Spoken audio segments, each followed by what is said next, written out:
በ8ኛው ዓመቱ አረጋዊ ዮሴፍ ይሄ ሕፃን መጻሕፍትን መማር አለበት ብሎ ከመምህር ዘንድ ወሰደው። ሕፃኑ ኢየሱስ ክርስቶስ ትምህርት ቤት ገባ። መምህሩ አልፋና ቤጣ በል ብሎ ጌታችንን አዘዘው። ጌታችን ኢየሱስ ክርስቶስ ግን እንደ ሕፃናቱ በል የተባለውን አልደገመም። አልፋ ማለት ትርጉሙ ምንድነው ንገረኝ ብሎ መምህሩን መልሶ ጠየቀው።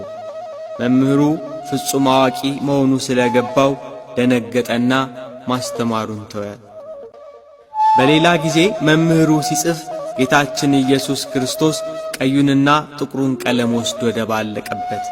መምህሩ ይህን በተመለከተ ጊዜ ይሄ መበለት ልጅ ቀለሜን አበላሸብኝ ብሎ በጥፊ መታው።